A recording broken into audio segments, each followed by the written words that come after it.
네, 여러분 안녕하십니까, 라이너입니다. 자, 이번에는요, 여러분들이 아마 지지난주일 겁니다. 그때 제가 테마록의 애니메이션화 소식을 전한 적이 있었는데요. 그 테마록 애니메이션화 소식이 들어갔었던 한 주간의 영화계 소식이라는 코너에 정말 많은 분들이 테마록에 대한 추억과 테마록이 좀 영화로 다시 나왔으면 좋겠다, 이런 이야기들을 많이 하시는 걸 봤습니다. 그만큼 이제 테마록을 좀 그리워하고, 그리고 테마록을 좋아하는 그런 분들이 많다는 걸 느낄 수가 있었죠. 그래서 오늘은 테마록 이야기를 해보려고 합니다. 네, 추억의 테마록이죠. 저도 굉장히 어렸을 때부터 봤던 작품이고요. 아마 92년도부터 하이텔이라는, 옛날에는 PC통신이 있었죠. 물론 이걸 보시는 분들은 다 어렸을 때 그 모뎀 연결음이 생각이 나실 텐데, 아무튼 그때는 PC통신을 하던 시절이었습니다. 그래서 PC통신 하다가 이제 전화비 60만원 나왔다, 이런 사람들 심심찮게 볼 수 있었죠. 그때는 전화비 되게 많이 나왔었어요. 그러니까 옛날에는 좀 그랬던 것 같습니다. 데이터 비용이 너무 비쌌다고 할까요? 저도 초창기 그 휴대폰 나왔을 때 정말 몇 시간씩 친구들이랑 혹은 여자친구랑 통화하다가 정말 휴대폰 비용이 50만원, 60만원이 나왔던 그랬던 기억이 나는데, 아무튼 뭐 그렇습니다. 그때 그러던 시절이죠. 그러던 시절에 테마록이 연재가 됐고요. 그리고 책으로 나오기 시작했죠. 그게 다 90년대 초반이었습니다. 테마록이라는 작품이 어떤 작품인가, 어떤 소설인가 생각해보면, 이 소설의 장르는 일단은 오컬트 소설이다 라고 말씀드릴 수 있겠고, 어떻게 보면 오컬트 판타지 혹은 어반 판타지, 이렇게 말씀드릴 수 있을 것 같아요. 그러니까 어반 판타지라는 거는 이제 현대를 배경으로 해서 현대 도시가 나오지만 그 뒷면에, 세계 이면에 판타지가 펼쳐지는 그런 장르를 얘기하는 겁니다. 예를 들면은 영화로 치면은 이제 콘스탄틴, 물론 이거는 또 코믹스이긴 하지만 이런 작품들이 어반 판타지라고 할 수 있겠죠. 어쨌든 이런 것들을 말하는 건데, 테마록이 바로 그러한 우리나라 오컬트 문학의 표시라고 할 수 있겠죠. 이렇게 말씀을 드릴 수가 있을 것 같아요. 근데 이 이후로, 테마록 이후로도 많은 작품들이 나왔습니다. 그러니까 테마록의 아류라고 볼 수 있었던 작품들, 혹은 테마록의 영향을 받아서 우리나라의 어떤 무속신앙이라든지 이런 것들을 다룬 판타지 소설들이 나왔었어요. 저도 생각나는 작품들이 몇 가지 있거든요. 뭐 옛날에 무라는 소설도 있었고요. 뭐 몇 가지 소설들이 있었는데, 그럼에도 불구하고 테마록만큼의 반향을 일으키지는 못했습니다. 테마록은 진짜 대단한 인기를 끌었던 작품이고, 저도 어렸을 때 진짜 테마록을 정말 많이 읽었었거든요. 테마록 읽고 나서 그 다음에 좀 자연스럽게 마게마인전으로 넘어가게 됐던 것 같아요. 마게마인전이 지금으로는 이제 로도스도 전기라는 거죠. 로도스 섬의 이야기를 다룬, 그게 7권짜리 마게마인전이라는 제목으로 나왔었습니다. 어렸을 때는 그것도 진짜 너무 신기하게 읽었었던 거였고, 그 다음에 이제 자연스럽게 드래곤 라자 같은 판타지 소설들, 이런 작품들이 나왔죠. 그때 나왔던 이제 초창기 판타지 소설들이 완성도가 높고, 그리고 작품성이 좀 있는 작품들이 많았어요. 뭐 전민희 작가의 룬의 아이들이라든지 이런 작품들을 말하는 거죠. 아무튼 테마록이라는 작품이 왜 이렇게 인지도가 높고 또 이제 사람들에게 많이 회자되며 또 대단하다는 소리를 듣고 있는가를 생각을 해보면, 역시 그 깊이에 있다라는 생각이 들어요. 그러니까 테마록은 되게 재미있고 전문적인 테마 소설이었습니다. 오컬트 소설이었어요. 일단은 일반적으로 이런 류의 장르 소설 혹은 오컬트 소설을 쓸 때는 오컬트에 대한 이해가 기반이 되어야 하는데, 이우혁 작가님은 이런 부분에 있어서 굉장히 탁월한 모습을 보이셨던 거죠. 아주 전문가적인 수준으로 자료 수집을 많이 하셨던 것으로 보입니다. 그리고 그런 이야기들을 집대성에서 이야기를 풀어내는 능력이 매우 뛰어났다, 이렇게 말씀을 드릴 수 있겠죠. 반면에 그 뒤에 나왔던 소설들은 그 정도의 어떤 깊이라든지 무게감을 가지지 못했던 것 같아요. 테마록은 4명의 주인공이 펼치는 이야기죠. 첫 번째 주인공은 이제 박신부. 네, 박신부가 처음인데, 박신부는 이제 파문당한 신부입니다. 파문당하고 나서는 혼자서 이제 엑소시즘을 하고 다니는 이런 인물이 박신부였죠. 박신부 이야기는 되게 보면서 재밌었어요. 그러니까 사실 저는 어렸을 때 이런 교회나 성당을 다니지 않았기 때문에 기독교에 대한 어떤 지식이라든지 그런 게 없었는데 박신부를 보고서 아, 나도 성경을 읽어야 되겠다 라는 생각을 하게 됐습니다. 물론 이제 파문당한 가톨릭 신부지만 그때 박 신부가 이제 소설 안에서 했었던 어떤 종교적인 이야기 혹은 어떤 믿음, 신앙에 대한 이야기들이 인상 깊은 논리들이 많았어요. 물론 그때 시절에 읽은 거기 때문에 지금 수준에서 읽어보면은 어떨지 모르겠지만 그 시절에는 그런 어떤 몇 가지 논쟁들 이런 부분들이 되게 인상 깊었습니다. 그래서 어떤 종교적인 이야기를 펼치는데도 읽는 사람들에게 어떤 거부감이 들지 않게끔 물론 종교를 흥미적인 요소로 사용한 건 맞지만 그런 부분들이 참 좋았다는 생각이 듭니다. 박신부라고 하면은 성경도 성경이지만 이제 베게트의 십자가를 들고 오오라 네, 몸에서 이제 오오라가 나오죠. 그래서 오오라 구체를 쏩니다. 그 오오라 구체가 말하자면은 이제 D&D의 매직 미사일처럼 날아간다라는 느낌이죠. 오오라 구체를 쓰는 그런 인물이 이제 박신부입니다. 나중에는 이제 박신부가 너무나도 강해지죠. 이제 혼세편쯤 가면은 박신부가 이제 혼세편에서 진짜로 신을 만나는 거예요. 신의 존재를 경험합니다. 그 경험을 하고 나서는 정말 권능이 엄청나져서 아직도 혼세편에서 기억이 나는데 아마 헬기 장면이었을 겁니다. 헬기에서 적들이 기관총을 쐈는데 기관총 총알이 들어왔는데 몸에 박히기만 하고 치명상을 못 입히는 거예요. 그러니까 그만큼 이제 신의 가호를 받고 있는 거죠. 그때 옆에 아마 최 교수였나? 그 사람이 깜짝 놀라면서 이분은 정말 대단한 분이시다 막 이렇게 얘기했던 장면들이 아직도 생각이 납니다. 그 다음에 이제 두 번째 주인공이 현암이죠. 네, 현암이라고 해서 태극 기공을 사용하는 우리나라 어떤 전통 무예를 사용하는 인물입니다. 그리고 이제 월향이라는 검을 갖고 있죠. 근데 그 월향이라는 검, 단검처럼 생긴 그런 검인데 그 검은 이제 귀신이 들어있죠. 그래서 귀신 들린 검을 사용하고 이제 월향을 쓸 때는 칼이 나가면서 귀곡성을 내죠. 그러니까 월향은 귀신이니까 월향이라는 이름의 귀신이 검 안에 들어가 있는 거라서 얘가 이제 비명을 지릅니다. 그리고 귀기설인 검이기 때문에 이제 다른 귀신들과 상대할 때 굉장히 큰 힘을 발휘하는 검이었죠. 게다가 대단한 거는 이제 이 월향이라는 검은 자기 멋대로 날아다니는 그런 어떤 뭔가 유도탄처럼 스스로 비행하고 적을 향해 날아가는 이런 신기라는 거죠. 월향이라는 검은. 그래서 참 대단하다는 생각이 듭니다. 저절로 날아다니는 검. 그래서 초치검의 비밀 여기서는 이제 사람들이 다 현암을 엄청난 무림고수, 무협소설에 나올 법한 고수 정도로 생각하게 되죠. 어검술을 사용한다 이런 거죠. 사실 무협에서 최고의 경지, 검의 최고의 경지가 어검술인데 어검술을 사용한다 이렇게 오해를 받기도 했습니다. 또 현암은 어떻게 보면은 좀 불교를 대표하는 인물이기도 해요. 그래서 사실 현암은 뭐랄까요? 30대의 어떤 건장한 청년임에도 불구하고 초연한 모습을 보이죠. 그러니까 불교 측의 그런 인상을 많이 풍기고 있습니다. 실제로도 이제 스승은 한빈거사죠. 한빈거사라는 스승이 이제 스승에게서 사사를 받았고 그래서 태극기공을 익혔고요. 그 다음에는 도예 스님을 만나서 현암이 이제 주화이마에 걸려서 죽을 위기였는데 도예 스님을 우연히 만나게 되죠. 기연을 얻은 거예요. 거기에서 이제 도해 선사가 이제 자신의 70년 동안 쌓은 내공을 현암에게 넣어주게 됩니다. 그러면서 이제 현암을 살리게 되죠. 그때 이제 현암이 아주 엄청난 힘을 얻게 된 거예요. 그러니까 60년 정도의 내공을 한 갑자라고 하는데 현암은 한 갑자 이상의 공력을 얻게 된 겁니다. 몸속에요. 그리고 현암은 이제 재밌는 인물이죠. 내내 이 혈도가 좀 막혀 있어가지고 주화인마를 걸린 인물이라서 몸에 반만 혈이 돌고 막 이랬던 인물이었는데 나중에는 천정계혈대법인가?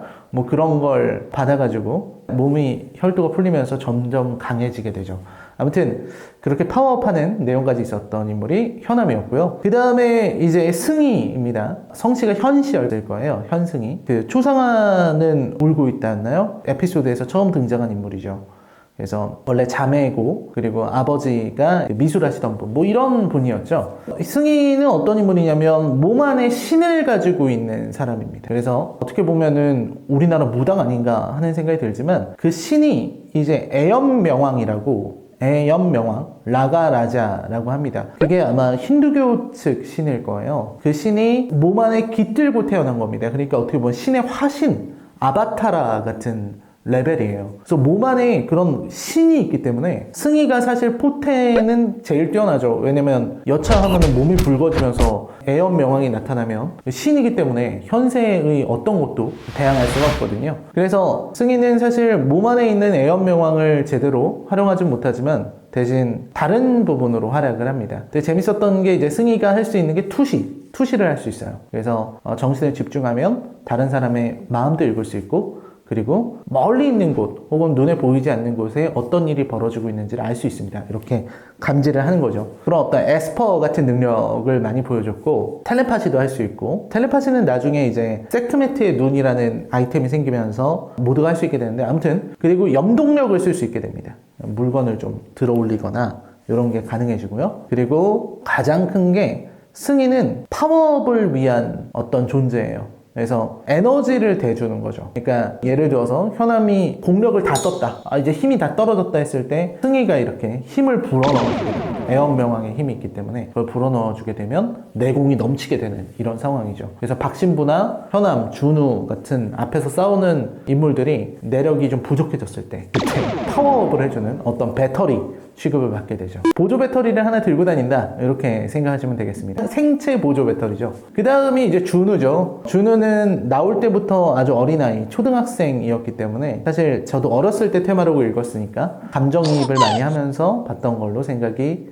듭니다. 준우는 말하자면 일본 밀교의 영향을 많이 받았고, 그리고 우리가 생각하는 박수무당의 이미지에 딱 어울리는 인물이죠. 그러니까 부적술을 쓰고 뭐 귀신 불러내고 뭐 초혼술이라든지 이런 것들을 하는, 어떻게 보면은 정말 어떤 전통 무속과 가장 가까운 인물이 바로 준우였던 것 같아요. 그래서 준우가 맨날 해동감결 이런 걸 읽거든요. 네, 그런 걸 읽으면서 정말 그 안에 있는 술법들을 다 사용할 수 있는 그런 어떤 천재적인 소년이 준우였죠. 단지 이제 좀 나이가 어리기 때문에 좀 체력적으로 좀 약하다는 거, 몸의 내구성이 좀 부족하다는 거, 이런 것만 빼면은 가장 또 다양한 술법을 사용하는 게 바로 준우이기도 합니다. 그러니까 우리나라의 어떤 전통적인 것뿐만이 아니라 이런 막 인도의 인드라 같은 신의 뭐 뇌전을 사용한다든지 뭐 온갖 종류의 능력을 다 쓸 수 있는 올라운더가 바로 준우가 아니었나 생각이 듭니다. 물론 이제 말세편으로 가면서 준우가 이제 성장하고 그러면서 성격이 확 변하고, 특히 말세편에서 준우가 좀 너무 안타까웠어요. 사실 이해는 되는데 준우가 왜 그렇게 행동하는지 이해는 되지만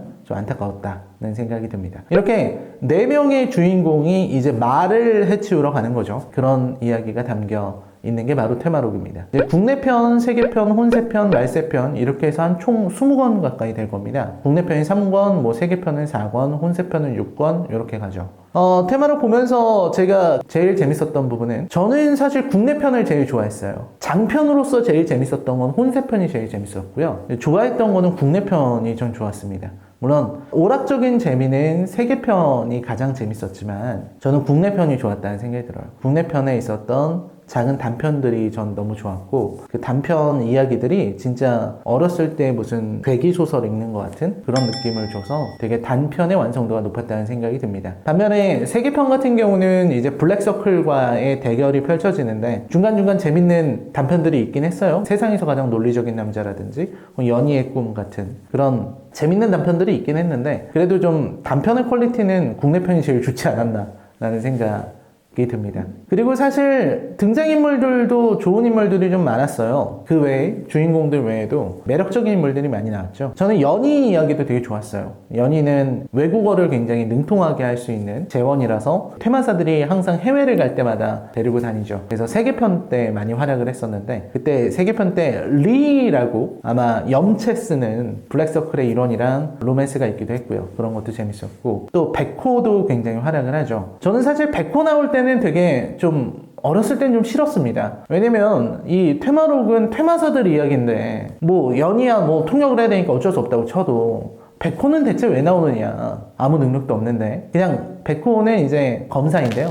이제 검사실 번호가 있는데 백호 검사라 그래서 백호죠. 근데 백호가 사실 그런 능력이 없는 인물, 평범한 사람인 백호 같은 인물이 나오기 때문에 테마록이라는 작품의 깊이가 깊어졌구나 라는 생각을 또 하게 되기도 했어요. 그 외에도 뭐 여검사 현정이라든지 되게 매력적인 캐릭터들이 많았는데 그 중에서 제일 눈에 띄는 건 역시 주기선생 상준이죠. 주기선생은 사실 그 초치검을 비밀 때 그때 처음 나왔던 걸로 기억을 하는데 그때는 사실 되게 나쁜 놈이라고만 생각을 했어요. 그래도 가장 인상 깊은 친구였습니다. 주기선생이 성격이 건방지기도 하고 이렇게 나대는 성격이기도 하면서 잘난 척하고요. 그러면서 현암에게 라이벌 의식을 갖고 있고 그리고 그 작은 깃발들을 이렇게 들고 다니면서 깃발을 이용해서 12지신, 12지신의 힘을 끌어서 쓴다라는 그런 게 되게 대단했었죠. 자축인묘 할 때 자가 써있는 깃발을 흔들면 쥐떼가 나타난다거나 막 이런 식의 능력을 활용했었죠. 사실 나쁜 놈인 줄 알았는데 혼세편에서 진짜 엄청나게 활약하는 걸 보고 특히 주기선생이 혼세편에서의 활약을 보고 나면은 정말 테마록에서 멋있는 인물은 주기선생이구나 그런 생각이 듭니다. 특히 이제 준우에게 많은 것을 알려줬고 나중에는 준우가 주기선생의 깃발들을 물려받고 또 12지신의 힘을 사용하기도 하죠. 이런 내용들이 참 재밌었던 것 같아요. 그런 테마록입니다. 그래서 사실 테마록이 왜 그렇게 인기가 있었는가 생각을 해보면 일단은 이런 류의 판타지 소설이 없었고요. 그리고 수준이 매우 높았고 물론 이 수준이 높았다는 거는 어떤 문장이라든지 이런 걸 말하는 건 아닙니다. 사실 지금 저는 9판을 갖고 있는데 국내편하고 말세편을 비교해보면은 문장이 되게 많이 차이가 나요. 그러니까 이우혁 작가가 글을 쓰면서 많은 발전을 거듭했구나 라는 생각이 들게 됩니다. 그리고 이제 와서 생각해보면은 좀 환빠스러운 면들이 좀 있었죠. 그러니까 환단고기 같은 유사역사학을 말하는 건데 그런 면들이 좀 있었던 작품이기는 해요. 그러니까 그 작품에 나오는 몇 가지 부분들이 이제 와서 돌이켜보면 그렇습니다. 근데 사실 옛날 콘텐츠 한번 돌아보면요. 그런 어떤 환단고기적인 주장을 담은 작품들이 꽤 있습니다. 옛날에 이렇게 나오던 일상만화 같은 거 보면은 하는 장면들이 좀 있어요. 뭐지? 이렇게 옛날에는 저는 생각 안 하고 읽었는데 지금 보면은 그런 주장이 들어가 있는 게 좀 있는 것 같아요. 어쨌든 그런 면들이 좀 있었던 것 같습니다. 근데 뭐 개정판에서는 많이 바뀌었다고 하니까 그렇게 걱정할 면은 아니지 않나? 라는 생각이 좀 들어요. 이후에도 이우혁 작가는 뭐 파이로매니악이라든지 외란종결자 같은 많은 작품들을 쓰셨지만 역시 이우혁 작가의 최고의 히트작은 테마록이고 테마록은 1000만 부 이상이 팔린 대단한 작품입니다. 그래서 어렸을 때 테마록의 추억을 생각하시는 분들이 되게 많은 것 같아요. 이번에 애니메이션으로 나오기는 하는데 이게 이제 작가님께서 말씀하신 걸 들어보면 레드슈즈라는 작품을 보고 나서 이 테마록에 다시 이야기를 꺼내기에 적합하다고 생각했다 라고 하시는데 사실은 제가 기대하는 거는 좀 약간 다른 거예요. 테마록은 90년대에 98년이었나요? 그때 영화화 된 적이 있었습니다. 그야말로 우리나라 최초의 블록버스터. 많은 분들이 쉬리가 우리나라 최초의 블록버스터다라고 잘못 알고 계시는 분들이 있는데 우리나라에서 블록버스터라는 단어를 처음 쓴 영화로는 테마록이다라는 주장이 나오고 있습니다. 그리고 실제로 테마록 포스터를 보면 블록버스터라는 말이 써 있습니다. 그리고 시원하게 망했죠. 거의 성냥팔이 소녀의 재림급으로 망했어요. 이거는 제가 7대 망작을 끝내고 나서 90년대 영화들 조명하면서 테마록 얘기도 하도록 하겠습니다. 그랬죠. 박신부 역할의 안성기 배우가 나왔고요. 그리고 승희 역할의 추상미 배우, 그리고 현암의 신현준, 네, 이렇게 배우들이 나왔었는데 정말 어떻게 이렇게 못 만들 수 있지? 라는 생각이 들었던 안타까운 영화였습니다. 어쨌든 뭐 이런 영화들이 그때는 테마록의 영향으로 뭐 비슷한 영화들이 많이 나왔었어요. 뭐 자규모라든지 뭐 이런 영화들이 있었습니다. 어쨌든 제 생각은 이래요. 영화로 만드는 것도 좋다. 근데 영화로 만드는 것보다 저는 시즌제 드라마가 맞는 것 같아요. 그러니까 넷플릭스가 답이라는 생각이 들어요. 그리고 이 테마록 같은 작품을 맡으려면 장재현 감독 같은 분을 모시고 와야 된다는 생각이 듭니다. 물론 장재현 감독이 굳이 테마록을 만들 이유는 없겠지만 그분 역시 오컬트 쪽의 어떤 대가이시거든요. 검은 사제들 그리고 사바하만큼의 어떤 깊이를 보여주는 작품은 없거든요. 그거는 바로 오컬트라는 장르를 어떻게 다룰 수 있느냐, 오컬트라는 소재를 얼마나 전문적으로 다룰 수 있느냐에 따라 달라지는 거라는 생각이 들어요. 장재현 감독 같은 분이 넷플릭스에서 시즌제로 국내편부터 하나씩 해주면 너무 좋겠다 이런 생각이 들어요. 전 정말 그랬으면 좋겠어요. 왜냐면 영화 한 편으로 만든다 그러면 테마록의 그 많은 이야기들 중에서 몇몇 에피소드만 쓰게 되잖아요. 에피소드 하나 정도? 이런 걸 쓰게 되고 뭐 3부작 영화로 만든다 그래도 이야기를 담기엔 너무 어렵고요. 세계편에 나오는 블랙서클의 멤버들 그리고 마지막 마스터까지 상대를 한다고 생각했을 때 그거를 영화 한 편에 집어넣으면 조금 어렵다는 생각이 들거든요. 그래서 저는 시즌제 드라마가 더 맞겠다라는 생각이 듭니다. 물론 저는 넷플릭스 시즌제 드라마가 답이다. 그리고 테마록이 넷플릭스에서 시즌제 드라마로 나온다면 저는 킹덤 이상의 흥행을 할 수 있을 거라고 생각합니다. 넷플릭스 관계자분들 듣고 있나요? 테마록이 답입니다. 여러분, 테마록을 시즌제 드라마로 만들어 주십시오. 그걸 할 수 있는 건 넷플릭스나 혹은 TV 드라마 이런 건데, 사실 뭐 테마록의 스케일이나 CG를 생각해 보면 어느 정도는 제작비가 많이 들어갈 수밖에 없다는 생각이 들어요. 그렇습니다. 테마록이 애니메이션화 된다는 얘기를 듣고서 제 어렸을 때 추억을 떠올려 봤습니다. 어렸을 때는 테마록 읽는 게 그렇게 재밌었죠. 그리고 애니메이션이 나오고 나면 다시 한번 테마록이 수면 위로 오를 것 같아서 그런 생각이 드네요. 제가 이걸 좀 보여드릴까 하는데, 제가 가장 좋아하는 작품이 바로 이 테마록 해설집입니다. 진짜 오래된 책이네요. 테마록 해설집인데 어렸을 때 제일 재밌게 읽었어요. 요 어떤 해설집에 나오는 여러 가지 설정들, 오컬트적인 설정, 그리고 각국의 신화라든지 민담, 전설들에 대해서 이유혁 작가가 직접 연구한 것들, 공부한 것들을 담아놓은 해설집이고 설정집 같은 거죠. 이 설정 읽는 게 저는 너무 재밌더라고요. 어떻게 보면 저로서도 오컬트에 관심을 갖게 만들어준 계기가 된 책이 바로 이 테마록 해설집이었습니다. 그만큼 이제 설정이 매우 잘 돼 있다 라는 말씀을 좀 드릴 수가 있겠죠. 그래서 테마록이 부디 영상화가 잘 돼서 많은 사람들이 또 한번 테마록을 읽을 수 있는 그런 계기가 된다면 좋겠다는 생각이 듭니다. 애니메이션 저도 좀 걱정이 되긴 해요. 캐릭터 디자인을 보니까 걱정이 되긴 하는데, 애니메이션을